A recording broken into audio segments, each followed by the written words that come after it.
İlmekya YouTube kanalıma hoş geldiniz. Bugün sizlerle bu görmüş olduğunuz yazlık bluzun anlatımıyla beraber olacağım. Öncelikle anlatıma geçmeden önce sayfamı abone olur, beğenir, yorum atarsanız beni çok mutlu edersiniz.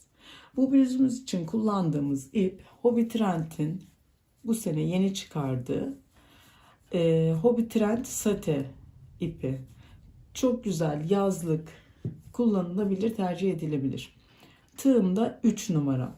Şimdi bu bluzum için ölçülerimi vermem gerekirse bunu 36 ve 38 beden için uyumlu yaptım. Bakın uzunluğumuz 37 santim. Bu bluzumuzu başlarken buradan başlayıp ön ve arkası bir bütün olarak örülüyor. Daha sonra önden ve yanlardan birleşimleri oluyor. Bunların hepsini tek tek size göstereceğim. Evet, yaka olarak da yakamızı 20 santim olarak bıraktık. Aynı şekilde ön ve arkası bu şekilde olacak. Kolumuzda, kol ölçümüzü de verelim hemen. Şu taraftan da. Kolumuzda 21 santim. Evet, ilk olarak bu bluzumuzu zincir çekerek başlayacağız. Ben zincirin üzerine 175 tane üçlü trabzanlarımı yaptım. Daha sonra da şu çiçeklerimizden de üzerine benim ölçülerime göre 29 tane çiçek yerleştirme yapacağız. Evet, şimdi tarifimize geçelim. Evet, ben şimdi modelimizi küçük bir parça da size göstereceğim. Öncelikle zincirimizi çekiyoruz. Zincirimizi istediğiniz uzunlukta, ölçünüzün uzunluğunda çekerseniz daha iyi olur. Bu modelimiz 4 ve 4'ün katları olarak gerçekleşiyor. Alt zincirimizi biraz gevşek çekelim. Uzun olursa sonradan zincirimizi sökersiniz. Ama siz mutlaka ölçünüze göre zincirinizi bir tık daha uzun çekin. Ve çekelim.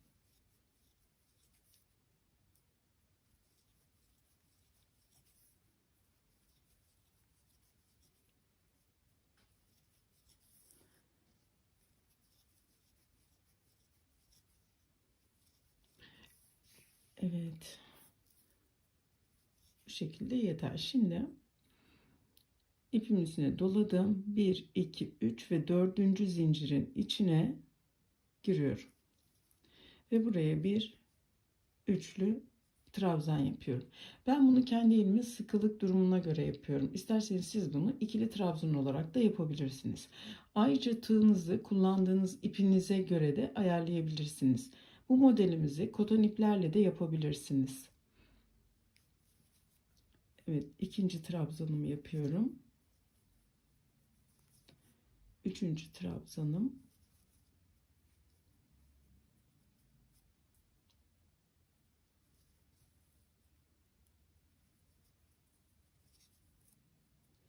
Evet, başlangıç zincirimle beraber 1, 2, 3 ve 4 oldu. Şimdi bu şekilde devam ediyorum.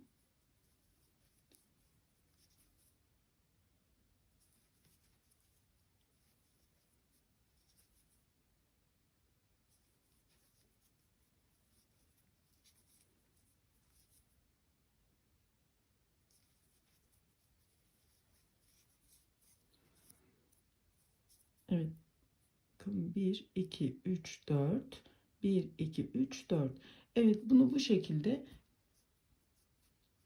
böyle dörtlü dörtlü yaparak başa gelelim.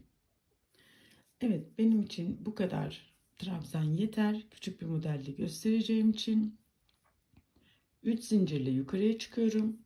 Dönüyorum. Tığın üzerine doladım. Şu baştaki Burayı da sayıyoruz. 1, 2 ve üçüncüye girdik. Üçlü trabzanımı oluşturdum.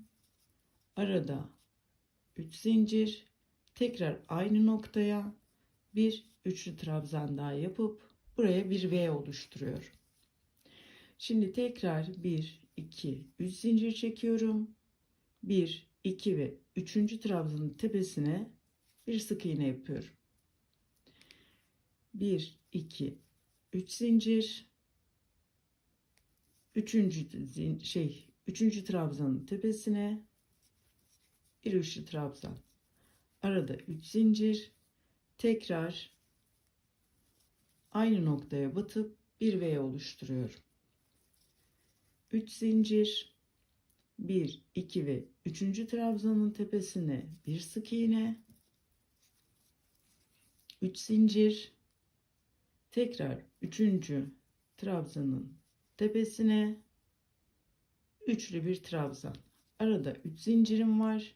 Yine aynı noktaya batıp burada da aynı şekilde bir V oluşturuyorum.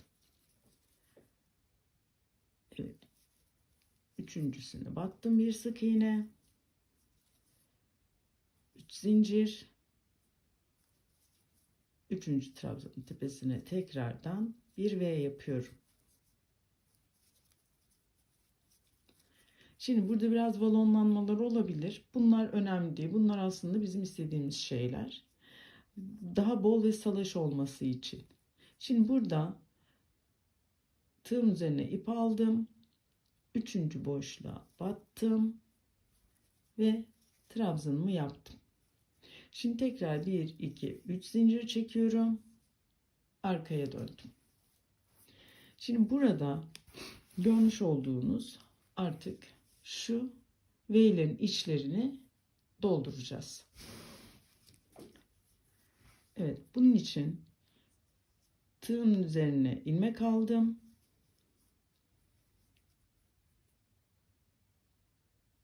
Tığın üzerinde 2 ilmeğimi bıraktım. Tekrar doladım. Bir trabzan daha yapıyorum. Tığın üzerine 3 ilmek kaldı. Hepsini birden çıkardım. Arada bir zincir çekiyorum. Tığın üzerine doladım. Tekrar aynı boşluğun üzerine ikili fıstıklar yapacağım. Birinciyi yaptım. İkinci trabzanım. Tığın üzerine 3 tane kaldı ve çıkardım. Arada bir zincirim var. Tekrar aynı boşluğa girdim. Birinci trabzanım. İkincisi. Hepsini birden çıkarıyorum. Şimdi burada 3 zincirimi çektim. Tığın üzerine doladım ve tekrar aynı işlemi yapıyorum. Birinci fıstığım, ikinci fıstığım ve kapattım. Arada bir zincirim. Birinci trabzanım. Bütün ilmeklerimi çıkarmadan bekliyorum. İkincisi. Arada bir zincirim var. Evet. Üçüncü fıstığımı da yapıyorum. Evet. Bakın bu şekilde. Modelimiz çıkmaya başladı bile. Arada 3 zincirim var. Diğer V'min içine giriyorum. Yine aynı şekilde 2 tane fıstık yapıyorum. Bir zincir. Birinci trabzanım. Çıkarmadım, bekliyorum. İkincisi ve 3 ilmeği birlikte aldım. Bir zincir. Sonuncusunu da yapıyorum. Ve çıkardım. Arada 3 zincirim var. Bir sonrakine geçiyorum. Pardon, bu çıkarmayacaktık. Eğer hızlı ördüğümü düşünüyorsanız oynatma listesinden yavaşlatarak da izleyebilirsiniz.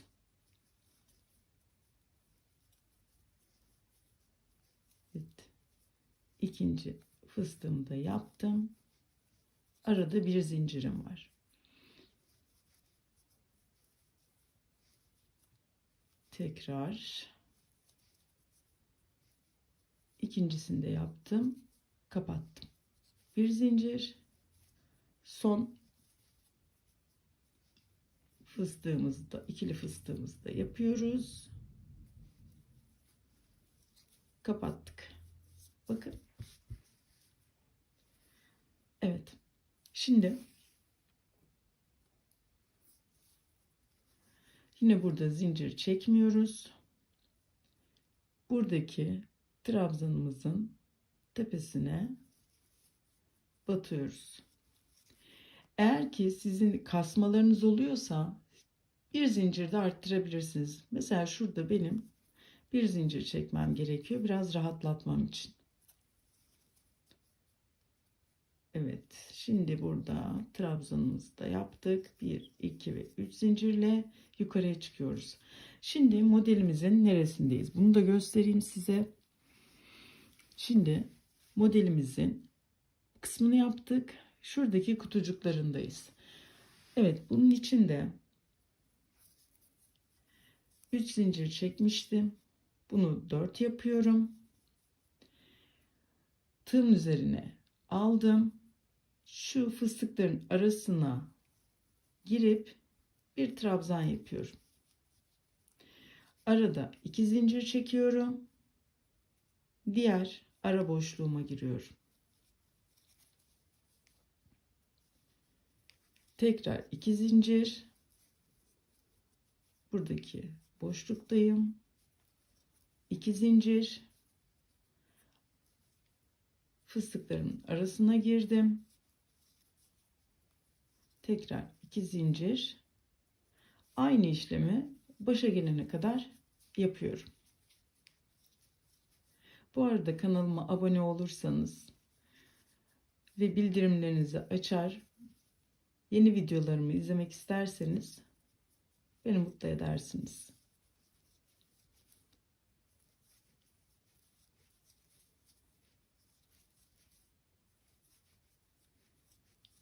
Burayı da yaptım. Tekrar 2 zincirim. Ara boşluğuna girdim. Üçlü trabzanımı yaptım. 2 zincirim. Bir trabzan daha. Şimdi tepesindeyim.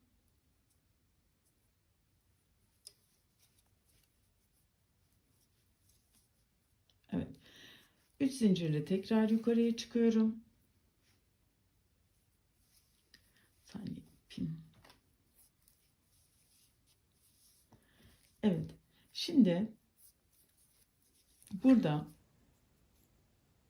birinci trabzanımız olarak bunu sayıyoruz. Tığımızın üzerine ilmek aldık. Ara boşluğumuza bir tane üçlü trabzan yaptım.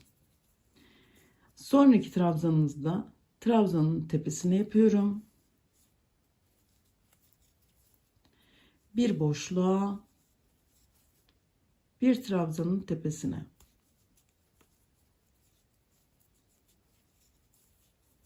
Bu şekilde yaparak bütün kutuların içlerini ve trabzan tepelerini dolduruyoruz.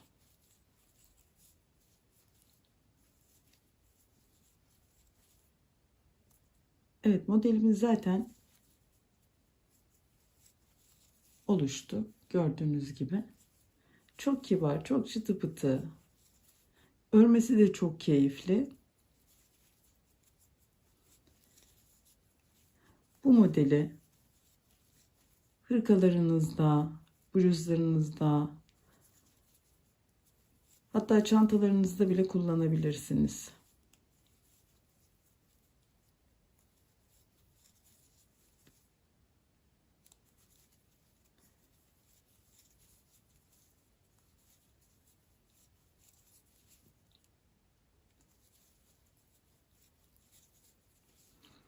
Tekrar boşluklarda birer trabzan,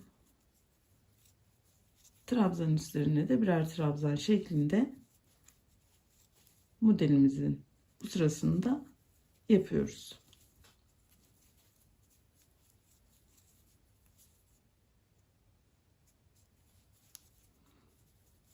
Evet, aslında modelimiz ilk sırası bitmiş oldu. Bu şekilde şu trabzanımıza da atalım. Evet, yine aynı 3 zincirle yukarıya çıkıyoruz ve aşağıda yapmış olduğumuz gibi V'lerimizi yaparak bu sıramızı da yapıyoruz. Orayı da göstereyim. Bundan sonra yapacağınız bütün işlemler aynı bu şekilde devam ediyor. Ve bunu istediğiniz genişliğe kadar, yani beden ölçünüzün genişliğine kadar yapın.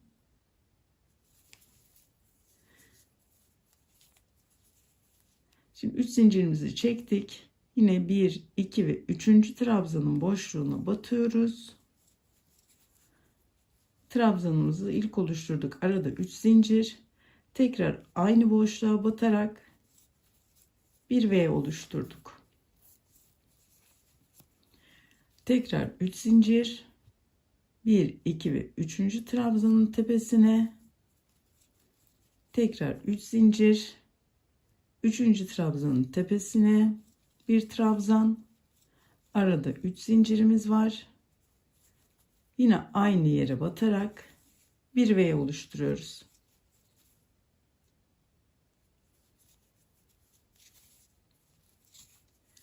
Evet arkadaşlar, modelimin nasıl başladığını, kurulumunu size böyle küçük bir parçada gösterdim arkadaşlar. Evet, şimdi ise yan birleştirme ile devam edelim. Evet arkadaşlar, şimdi yan birleştirmeyi beraber yapalım. Bunun için ilk trabzanın içine giriyorum. Şurada bir sık iğne yapıyorum. İpimi şöyle arkaya alayım. Bir sık iğne yaptım. 2 zincir çekiyorum. Şimdi buradayım. Burada şimdi ilk gördüğüm trabzanın bağlıyorum. Şimdi burada 3 zincir çekiyorum. Sonra buradan 1, 2, 3 sayıp buraya 3. trabzanın tepesine bağlıyorum bir sık iğne ile. 3 zincir yapıyorum. Karşı taraftan 1, 2 ve 3.'süne tekrar girip bir sık iğne daha yapıyorum. Şimdi burada da 3 zincir çekip karşı tarafa geçeceğim. Yine aynı şekilde 1, 2 ve 3. trabzanın tepesine bağlıyorum. 3 zincir, arka tarafındaki yerdeyim. 1, 2 ve 3'ten bağladım. Evet, bu işlemi bu şekilde yaparak koltuk altı bırakacağımız kısma kadar bu şekilde birleştirerek devam ediyoruz. Ben bunun için şurada yukarıda 1, 2, 3, 4, 5, 6, yani şuraya kadar şu kısmı koltuk altı diye bırakacağım. Oraya kadar bağlıyorum. Evet, burayı bu şekilde birleştirdikten sonra koltuk altı için payımızı bıraktık. Bunu da ölçeyim, santimini vereyim. Bu da şöyle 22 santim kol için. Şimdi bunun bütün trabzanların üstüne trabzan yaparak bu başa kadar geleceğim. Şimdi onu da göstereyim hemen size.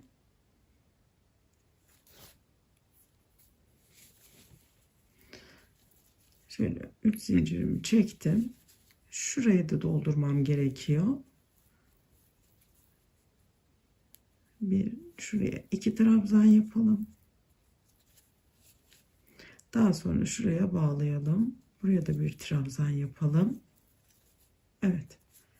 Şimdi her trabzanın tepesine batarak başa kadar geleceğim.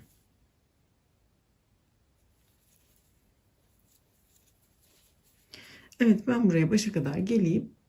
Sonra buluşalım. Evet, kolumuzu 2 sıra daha trabzan döndük ve başa geldik. Şimdi burada modelimizi kuruyoruz. Burada 7 zincir çektim. Tığımın üstüne ipi doladım. Aynı noktaya bir daha batıyorum. Üçlü trabzan yapıyorum ve burada bir V oluşturuyorum. 3 zincir çekiyorum. 1, 2 ve 3. trabzanın tepesine bir sık iğne yapıyorum. 3 zincir çekiyorum. 3. trabzanın tepesine bir trabzan yapıyorum. 3 zincir çekiyorum arada. Aynı noktaya tekrar bir tane daha üçlü trabzan yapıyorum. Bakın bu şekilde modelimizi kurmaya başlıyoruz. Tekrar 3 zincir. 1, 2 ve 3. trabzanın tepesine bir sık iğne. 3 zincir. 3. trabzanın tepesine bir tane trabzan. Arada 3 zincir. Aynı noktaya bir trabzan daha. Bu şekilde yaparak sıra sonuna kadar gelelim. Sıramın sonuna geldim. 3 zincir çekiyorum ve ilk yaptığım V'min 3. zincirinden giriyorum ve bağlıyorum. Burada 3 zincir çekiyorum. Boşluğumun içine giriyorum. 2 tane trabzan yaptım. Bir zincir çekiyorum arada.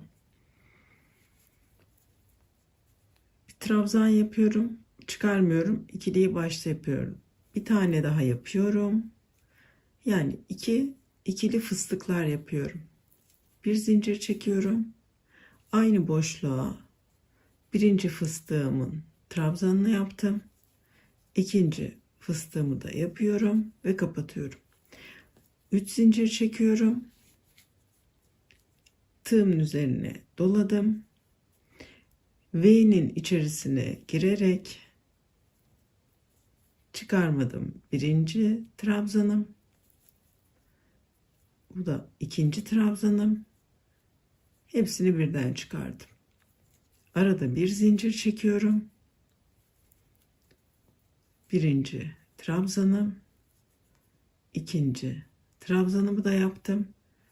3 ilmeği birden çıkardım ve ikili bir fıstık yaptım. Bir zincir çektim. Aynı boşluğa 3. fıstığımızı da yapıyoruz. Evet, bu şekilde. 3 zincir çekiyorum. Ve bir sonraki V'min içine giriyorum.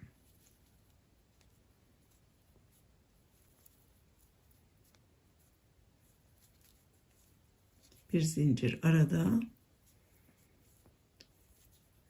Bu şekilde yaparak kolumuzdaki bütün V'lerin içerisine bu şekilde dolduracağız.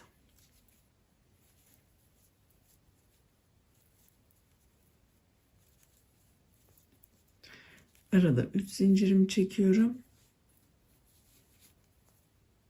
Bir sonrakine geçiyorum.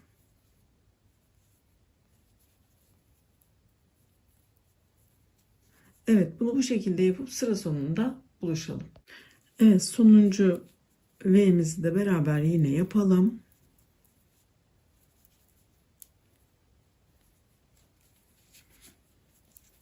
Arada bir zincirim. İkili fıstıklarımı yapıyorum.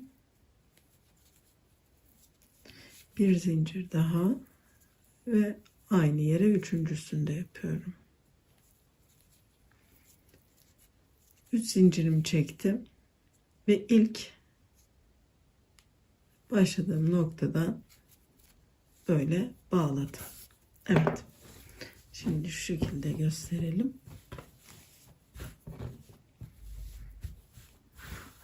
Evet, bakın kolumuz bu şekilde. Böyle kısa bir kol. Şimdi bu yaptık. Ben diğer parçamı da aynı şekilde yapıp ön birleştirmede sizinle buluşalım. Evet arkadaşlar, bu yüzümüzün bir önünü yandan koltuk altını birleştirdik ve kolunu yaptık. Diğer parçamızı da aynı şekilde yaptık.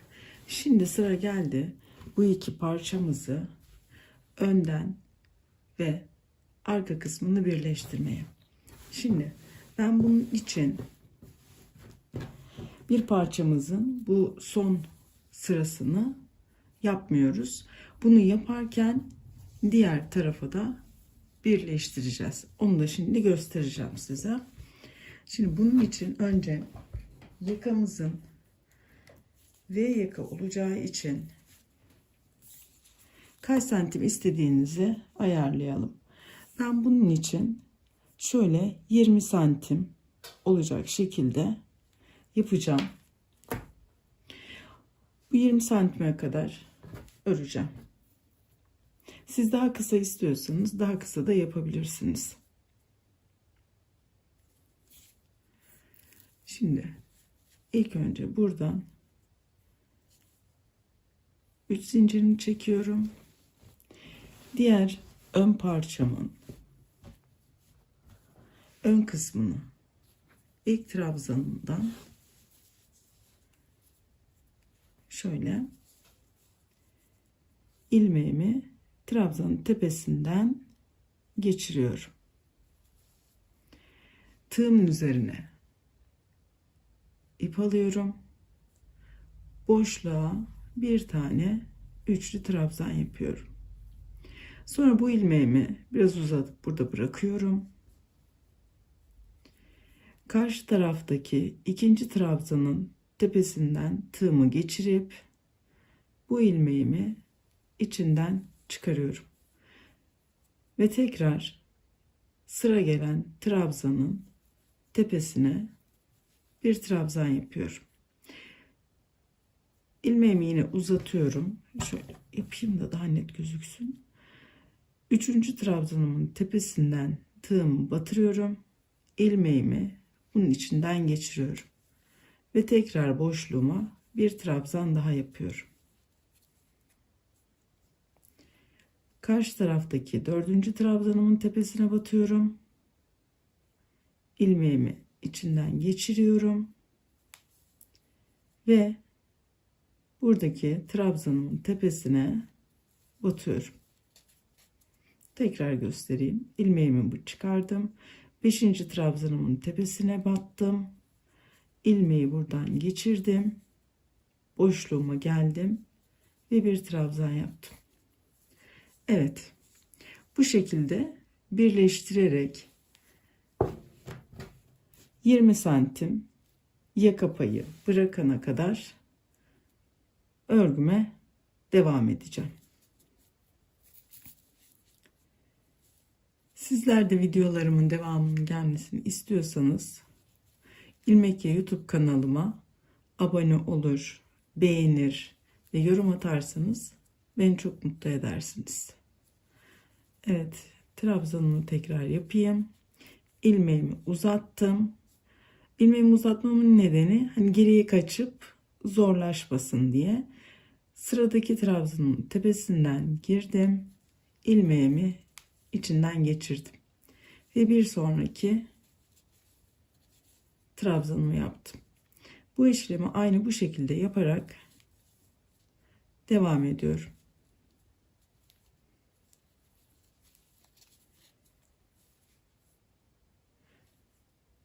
Evet, şunu da yapayım. Çok güzel bir bağlama şekli bu. Önünde de güzel bir saç örgüsü gibi bir desen çıkarıyor. Evet, ben yukarıya kadar yapayım, orada buluşalım. Evet arkadaşlar, ben birleştirmemi yaptım. Yaka payım için 20 santim omuza kadar bıraktım. Sonra burayı tek kısım olarak örmeye devam ettim. Arkasını da yine aynı şekilde örerek geldim ve 20 santim aynı önde olduğu gibi yaptım. Daha sonrasında iki kısmı birleştirdim ve böyle birleştirerek sona kadar geleceğim.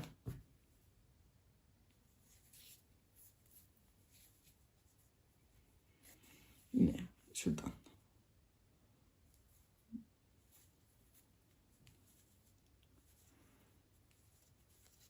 Ben yaparken büyük keyif aldım ve çok da güzel oldu.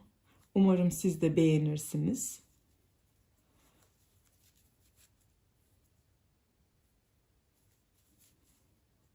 Ben burayı da bitireyim.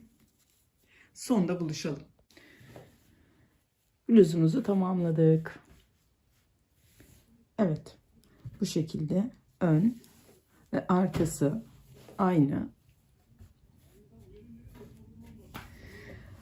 Sizler de benimle birlikte örmek isterseniz İlmekya YouTube kanalıma abone olun. Yeni örgülerimden haberdar olmak istiyorsanız bildirimlerinizi açın. Beğenir, yorum atar ve beni takip ederseniz sevinirim. Güzel günler dilerim.